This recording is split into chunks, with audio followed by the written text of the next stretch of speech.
Portales. I'm Dustin P. Patvilio. Welcome to Live on One TV. Good morning, I'm Angela D. Portales. I'm Dustin P. Patvilio. Today is a breaking news.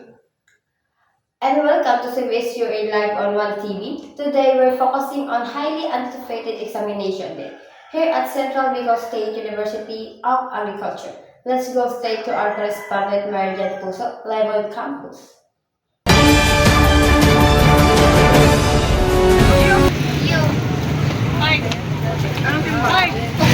Good morning, I am Mary Jan Puso, reporting live from Central Bicol State University of Agriculture. For one week, today, students face the highly anticipated chapter final exam. Let's hear from one of them. Can you share your exam preparation?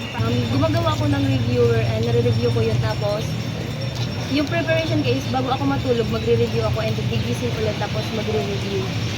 Yun lang. Thank you, Hazel, for sharing your thoughts. Good luck in your exam. That's all for now. Stay tuned for more exam day updates. I am Mary Jan Puso, your news, your way, one. Back to you.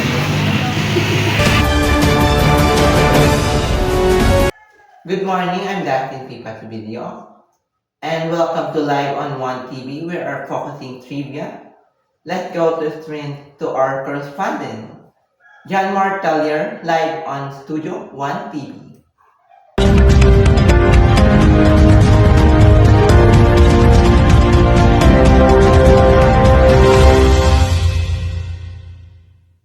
Magandang araw, Pilipinas. Magandang araw, lungsod ng Davao. Kasama ang buong Julian, news team, ako si Eric Pipis. Hatid sa inyo ng tampok na balita. Ito ang Pilipinong balita. Muling minarkahan ng kagawaran ng edukasyon ang isang makabuluhang taunang pagdiriwang ng National Reading Month. Ang isang buwang kaganapang ito na sinusunod tuwing buwan ng Nobyembre na bahagi ng pagsikap ng ahensya na mapaunlad ang panitikan at mapahusay ang kasanayan sa pagbabasa. Nakaangkla ang pagdiriwang ng NRM ng DepEd sa pagsusulong ng pagbasa at literacy sa mga pag-aaral. Layunin din itong gawaing shared physical experience ang pagbabasa, partikular sa mga kabataan upang mapataas ang kaugnayan nito sa gitna ng lumalaking pag-asa sa internet at pagkahilig sa mga online activities. Para sa Pilipinong Balita, muli ako si Eric Pipis. Magandang araw.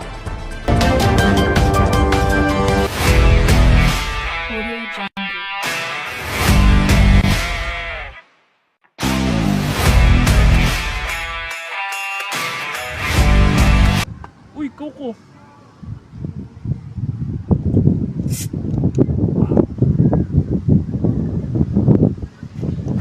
Uy! Coco!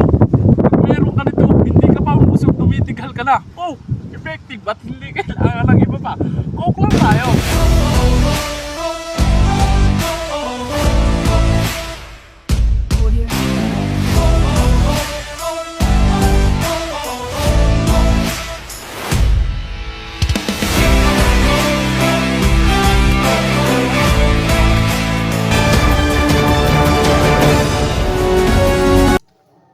Good evening, I'm Dustin P. Patvilio, and welcome to Night Update. We are joined by Eduardo Vargas. Eduardo, please provide us with the latest weather forecast.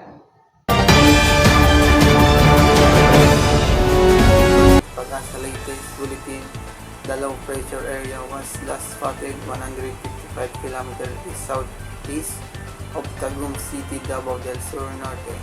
The state weather bureau further said that the low pressure area will trigger cloudy sky with scattered rain, shower, and thunderstorm in area Caraga and Davao region.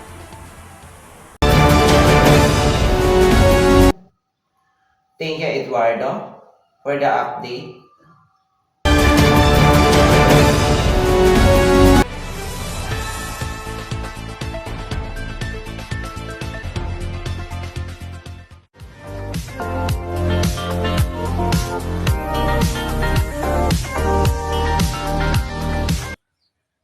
Good day, basketball fans. The sports update for today match.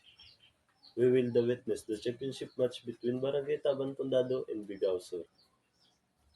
Let's watch the previous championship match. Barangay Taban got the first score in the first quarter.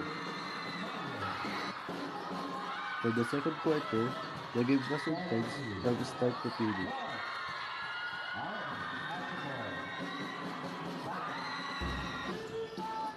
In the third quarter, Barangay Taban controlled the game for their victory.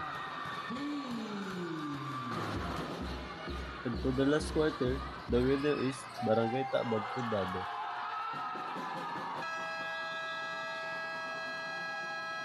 The two teams show a good game and give their best for a championship match. And follow for more sports updates.